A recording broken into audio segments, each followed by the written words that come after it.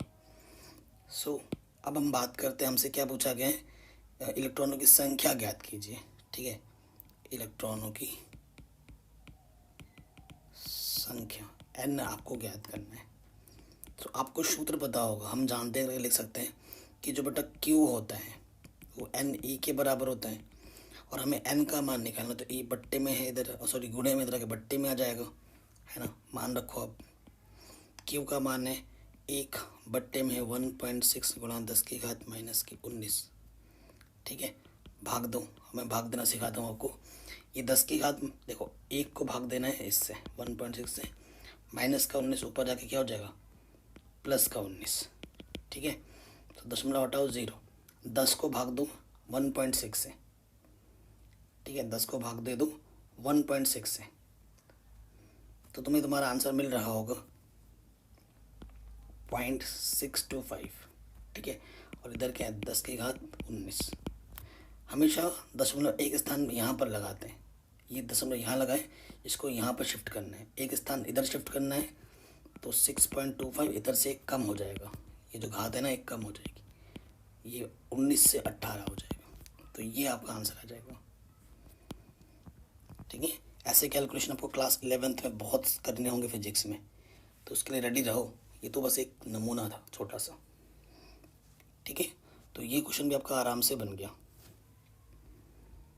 अगले क्वेश्चन में आ जाते हैं।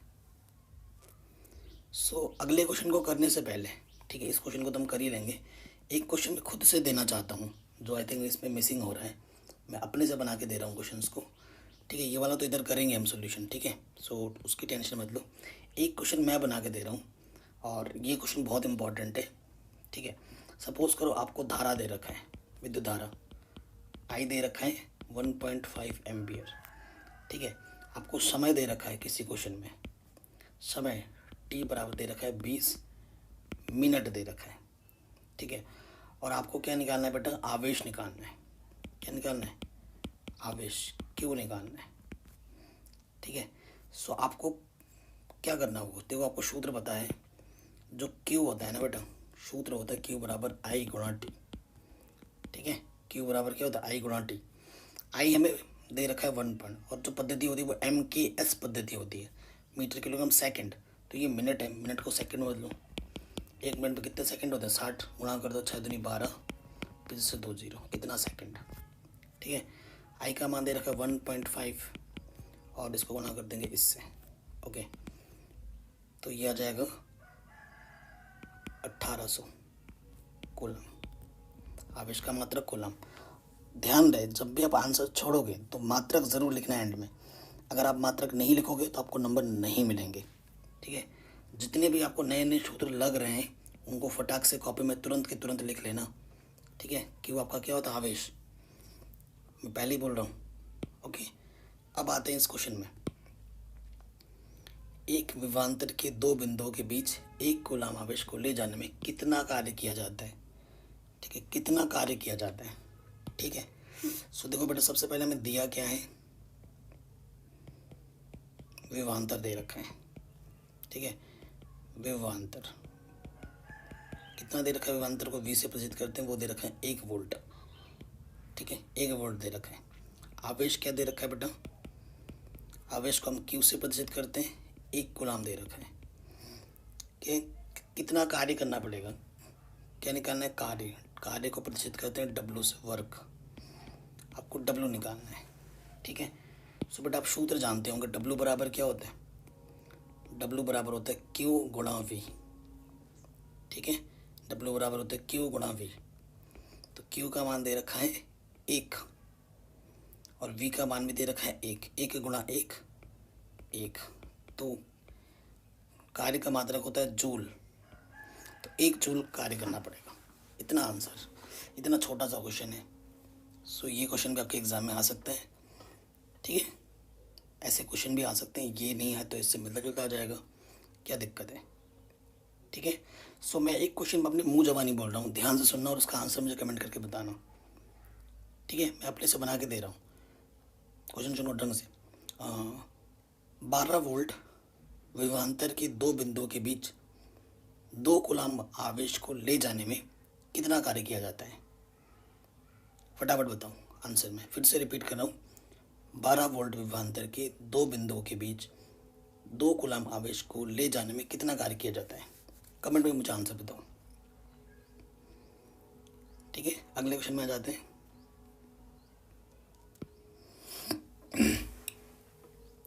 कह रहे यदि किसी चालक के शिरों के मध्य 1 वोल्ट का विभवांतर लगाने पर उसमें 1 एम्पीयर की धारा प्रवाहित होती है तो उस चालक का प्रतिरोध कितना होगा।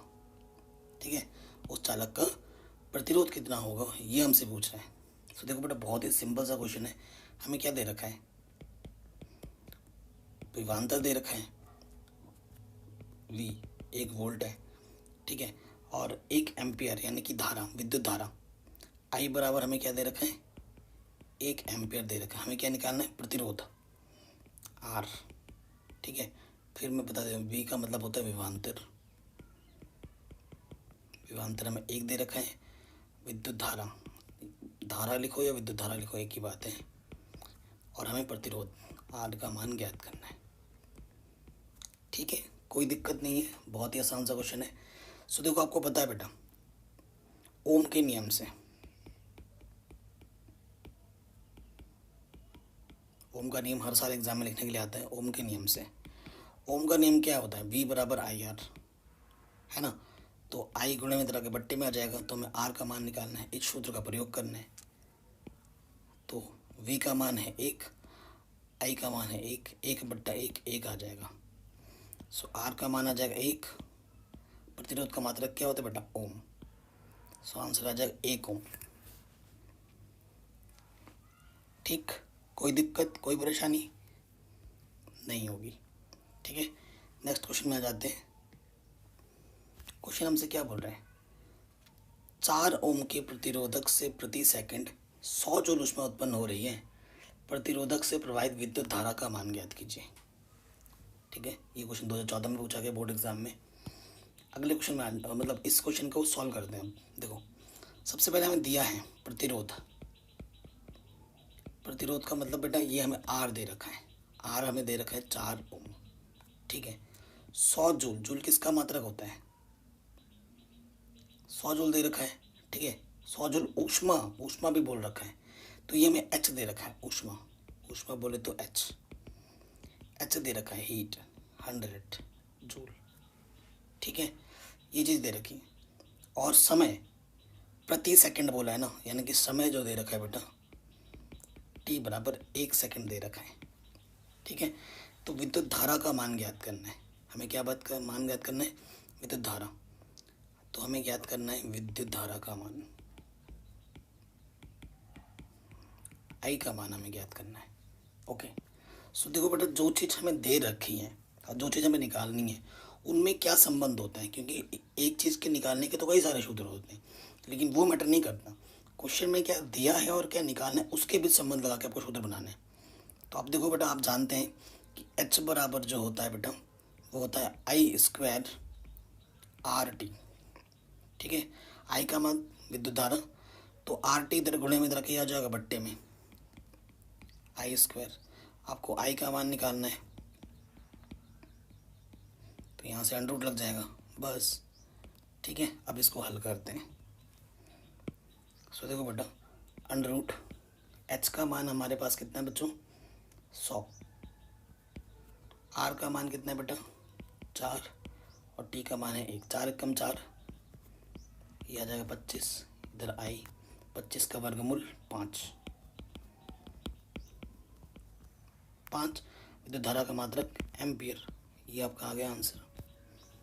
इतना आसान क्वेश्चन था, हमने आराम से कर दिया। ठीक है, आशा करता हूँ ये समझ में आ गया होगा आपको। अगले क्वेश्चन में आ जाते हैं। कोई विद्युत बल्ब 220 वोल्ट के जनरेटर से संयोजित है। यदि बल्ब से 0.50 एम्पियर की विद्युत धारा प्रवाहित होती है, तो बल्ब की शक्ति की गणना करनी है। हमें किसकी गणना करनी है बेटा? शक्ति की गणना करनी है। ओके, तो सबसे पहले देखो बेटा, क्या दिया है? क्या दिया है? 220 वोल्ट, यानी कि विभवांतर हमें दे रखा है। विभवांतर V का मान दे रखा है 200। ठीक है, 0.5 ए मतलब एम्पियर, यानी कि विद्युत धारा का मान दे रखा है। विद्युत धारा I का मान हमें दे रखा है 0.50 एम्पियर। ठीक है, हमें शक्ति का मान निकालना है, बल्ब की कितनी शक्ति होगी, यानी कि P का मान निकालना है। ठीक है, हम जानते हैं P बराबर जो होता है VI होता है, क्योंकि V और I की बात कर रहे हैं तो यही सूत्र आपको पता है, P बराबर VI होता है। ठीक है, V का मान 220 और ये 0.50 गुणा कर देंगे, 22 पंजे 110।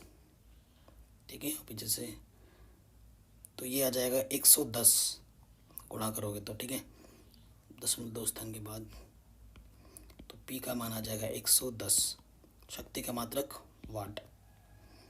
ठीक है, W लिख देंगे, आ गया आपका आंसर। ठीक है, आराम से हो गया, कोई दिक्कत नहीं, कोई परेशानी नहीं। अब सिंपल से क्वेश्चन में आते हैं, क्योंकि ऐसे जो क्वेश्चन अभी आप देख रहे हैं ना, ये हर साल आते हैं, हर साल। और ऐसे क्वेश्चन मैंने कुछ दिन पहले करा रखे थे, बट आप लोगों की रिक्वेस्ट आ रही थी, उस वीडियो में हम फिर से करा दे रहे हैं। कह रहे निम्नांकित परिपथ में परिपथ का कुल प्रतिरोध ज्ञात करना है और कुल धारा ज्ञात करनी है। ठीक है, तो देखो कैसे करेंगे, ध्यान से देखो। ये प्रतिरोध एक दूसरे के नीचे है ना, एक दूसरे के नीचे हैं, एक दूसरे के नीचे हैं, तो ये समांतर क्रम में है। ठीक है, तो देखो क्या लिखेंगे, नाम दे दो इसके, क्या दिक्कत है। जो R1 R2 R3, R1 है बेटा 30 ओम, R2 है 10 ओम, 5 ओम। चूंकि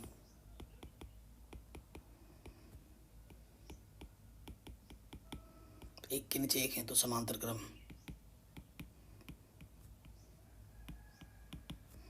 इसलिए तुलनीय प्रतिरोध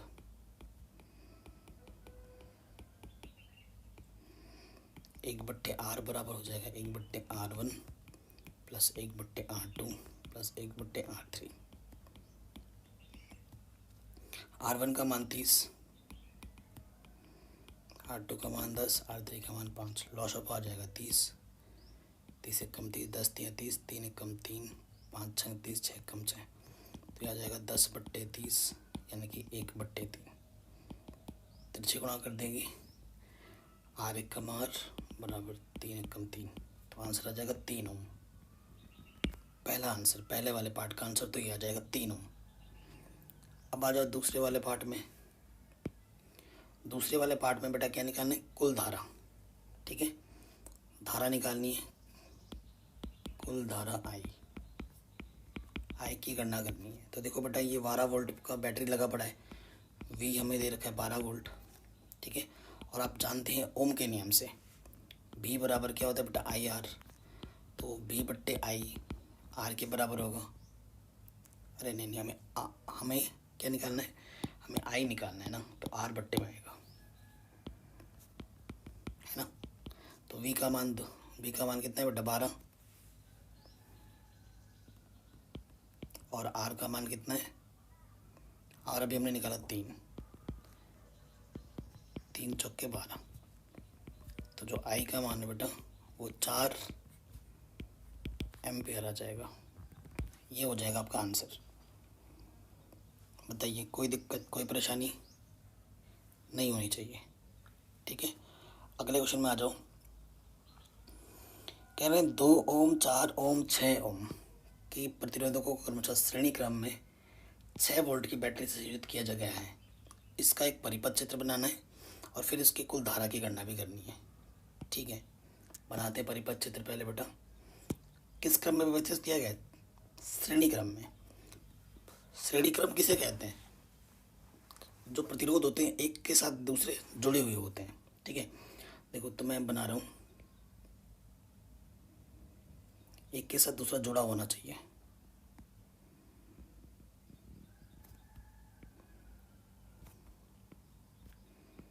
धारा ले लेता हूँ, यहाँ पर बैटरी जोड़ देता हूँ।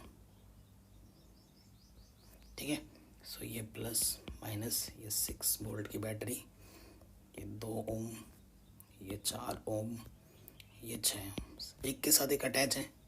देखो इस प्रतिरोध के ये वाला अटैच है, इसके साथ ये अटैच है ना, तो ये श्रेणी क्रम में है। तो और नाम लिख देते हैं हम, ये धारा है I। ठीक है, सो पहला वाला चित्र तो बन गया, परिपथ का चित्र बना दिया। अब हमसे बोला है कि कुल धारा की गणना करो। कुल धारा I की गणना करनी है हमें। ठीक है, सो आपको पता है V बराबर होता है IR, तो V/R आपका हो जाएगा I, है कि नहीं। सो क्वेश्चन में देखो बेटा, ये हमें दे रखा है V हमें दे रखा है 6, और प्रतिरोध, कुल प्रतिरोध अपने तक निकालना है, क्योंकि श्रेणी क्रम में, चूँकि 2 ओम 4 ओम, 6 ओम श्रेणी क्रम में है, इसलिए तुल्य प्रतिरोध R बराबर होगा, तीनों को सीधा सीधा जोड़ देने, 2 4 6, तो 2 6 6 12 हो जाएगा, 12 ओम।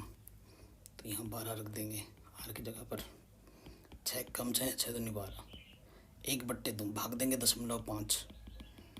तो विद्युत धारा, कुल विद्युत धारा जो होगी ना, कुल धारा वो हो जाएगी 0.5 एम्पियर।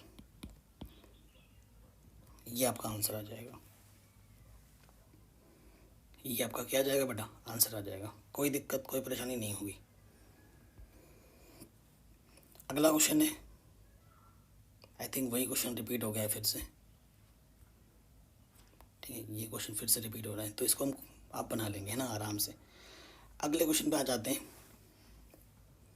कह रहे हैं एक विद्युत लैंप का अनुक्तमांक 100 वाट यानी कि शक्ति ये दे रखा है, विभवांतर इतना है, इसे 5 घंटे तक प्रयोग किया जाता है। मतलब एक लाइट है जिसको 100 वाट का लाइट है, 200 उसका जो विभवांतर है 220 है, और उसे 5 घंटे तक प्रयोग किया जा रहा है। तो इसका प्रतिरोध जब यह जलाया जा रहा हो तो कितना होगा, और सेकंड इसमें क्या निकालना है, kWh में प्रतिदिन व्यय ऊर्जा आपको निकालनी है, ठीक है। तो देखो बेटा कैसे करेंगे, सबसे पहले देखो बच्चों, दिया है मात्रक से ही पता लगता है ना कि क्या है, वाट है, वाट का मात्रक किसका, शक्ति का होता है, यानी कि शक्ति दे रखा है P 100 दे रखा है, ठीक है। उसके V लगाया यानी कि V दे रखा है, विभवांतर 220, ठीक है। ये चीज़ हमें दे रखी है, टाइम समय 5 घंटे दे रखा है,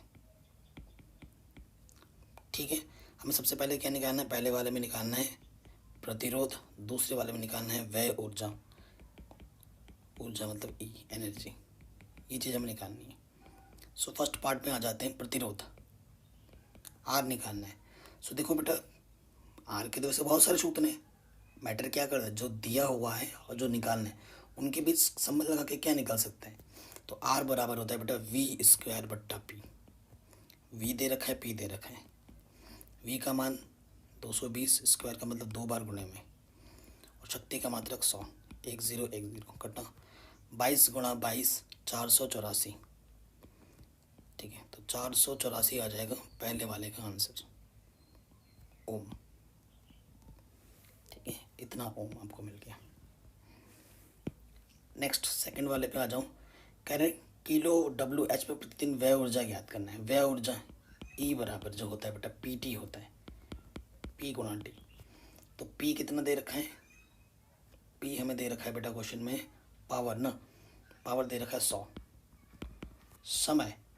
समय दे रखा है 5 घंटे, क्योंकि kWh मतलब घंटा, किलोवाट में है ना, तो किलोवाट शक्ति को शक्ति वाट में है, तो किलोवाट में बदलने के लिए 1000 से भाग देना पड़ेगा, 1 2 कटा 5/10, 5 × 5 5 दूनी 10, हल करेंगे 0.5 है ना, ये आ गया, इसका मात्रक लिख देंगे kWh, ठीक है। इतनी ऊर्जा हमें प्रतिदिन व्यय करनी पड़ेगी, ये हमारा आंसर आ गया, ठीक है। मैंने हर टाइप का क्वेश्चन लिया है छोटे मोटे, अगर आप इस वीडियो को पूरा देख के और सीख के जाते हैं ना तो आपको एग्ज़ाम में कोई दिक्कत ही नहीं होगी। बोर्ड एग्ज़ाम में क्लास 10 की फिजिक्स में हर एक क्वेश्चन इससे मिलता जुलता आपको दिखेगा। अगले क्वेश्चन में आ जाऊँ, एक विद्युत मोटर 220 वोल्ट के विद्युत स्रोत से 5 एम्पीयर की धारा लेती है, मोटर द्वारा 2 घंटे में उपभोक्त ऊर्जा की परिकलन कीजिए, ठीक है। ये भी उससे मिलता जुलता क्वेश्चन है, लेकिन इसमें कुछ चीज़ें अलग अलग दी हुई हैं, यहाँ पर शक्ति फक्ति नहीं है, तो क्या करेंगे, कैसे करेंगे, ठीक है। तो इसीलिए मैंने इस क्वेश्चन को चूज़ किया है। तो देखो बेटा हमें क्या दे रखा है, V दे रखा है 220, फिर I दे रखा है, एम्पियर है ना, 5 एम्पियर दे रखा है, ठीक है। समय जो है 2 घंटा है, जो T है बेटा वो 2 घंटा है, ठीक है। हमें क्या निकालना है, ऊर्जा, व्यय ऊर्जा निकालनी है। वह ऊर्जा को W से भी प्रदर्शित कर सकते हो। अब इसका जो सूत्र होता है ना बेटा, VI और T के फॉर्म में जो होता है, तो यही होता है VIT। तो V का मान दे रखा है 220, ठीक है, I का मान दे रखा है 5 और समय का मान दे रखा है 2 घंटा, ठीक है, 2 घंटा।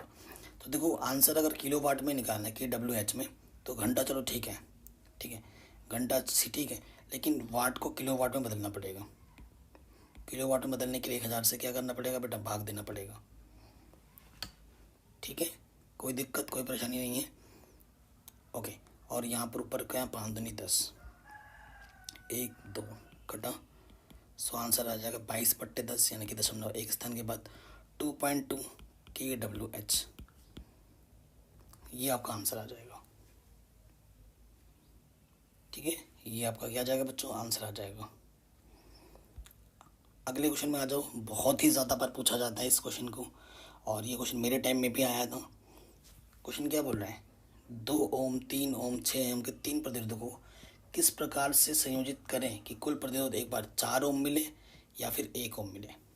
किस तरीके से जोड़ोगे कि तुम्हें एक बार 4 ओम मिले और एक बार क्या मिले, 1 ओम मिले, ठीक है। सो देखो बेटा, पहले वाले केस में आ जाते हैं। पहले वाले केस में ये आपका R1 है, ये आपका R2 है, ये आपका R3 है, ठीक है। सो मैं थोड़ा मन ही मन कैलकुलेशन को, ये चीज़ बेटा एकदम से नहीं आती, ये चीज़ प्रैक्टिस करने पे आती है। और मैं नहीं बोलूँगा कि आपको क्वेश्चन देखते ही आपको पता चल जाएगा, नहीं, आपको मन ही मन थोड़ा कैलकुलेशन करना पड़ेगा, रफली काम करना पड़ेगा, तभी बात बनेगी, ठीक है। सो ये वाला पार्ट लेता हूँ मैं।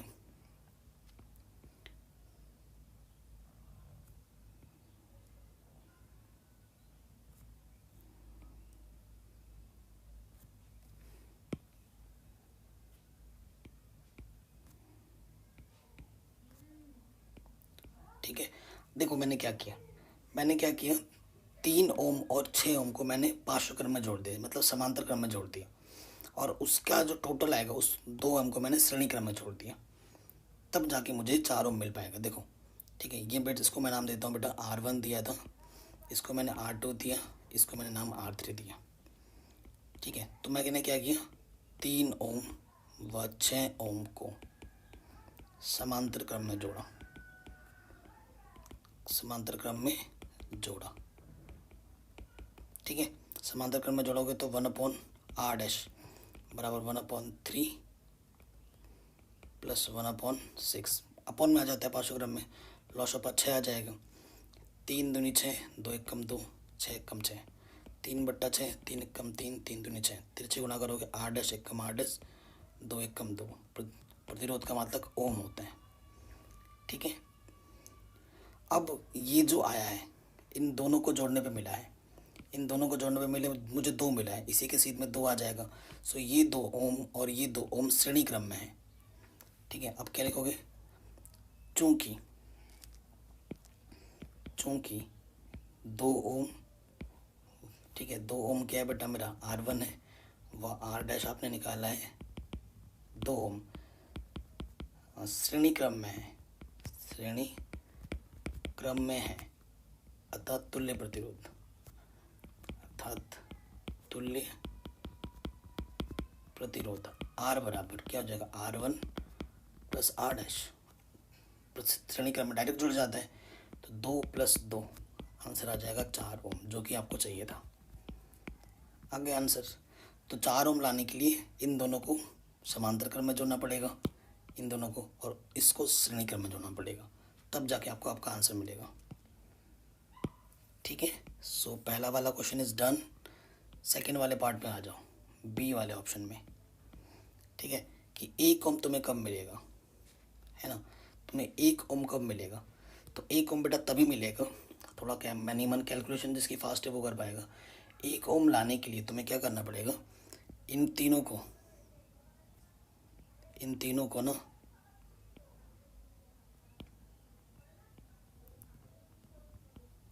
श्रेणी क्रम में जोड़ना पड़ेगा, सॉरी समांतर क्रम में जोड़ना पड़ेगा। यहाँ पर आपका हो जाएगा 2, यहाँ 3 और यहाँ 6, ठीक है। तो तीनों को जब श्रेणी क्रम में जोड़ोगे तो 1/r बराबर हो जाएगा 1/2 प्लस 1/3 प्लस 1/6। लॉशअप आ जाएगा 6, 2 तियाँ 6, 3 एक कम 3, 3 दूनी 6, 2 एक कम 2, 6 कम, तो ये आ जाएगा 6/6, 6 एक कम 6, तिरछे गुणा करोगे 1 के बट्टे में 1 ले लो, R बराबर आ जाएगा 1 ओम, और यही आपको चाहिए था। तो 1 ओम प्रतिरोध प्राप्त करने के लिए तीनों को समांतर क्रम में जोड़ना पड़ेगा, R1 R2 R3 को, ये आप लिख देंगे तो आपका आंसर मिल जाएगा। ठीक है बेटा, अब इस वीडियो के लास्ट क्वेश्चन में आते हैं। अगर अभी तक अपने वीडियो को लाइक नहीं किया है, पूरा देख चुके हो, प्लीज़ लाइक कर दो, सब्सक्राइब कर दो, जो कि बिल्कुल फ्री है। सारे वीडियोस सारे क्वेश्चंस पहले ही करा रखे, लिंक्स मिल जाएगी डिस्क्रिप्शन में, प्लेलिस्ट को जरूर चेक करें। 11th-12th की मैथमेटिक्स साइंस भी चैनल पे कंप्लीट है ऑलरेडी।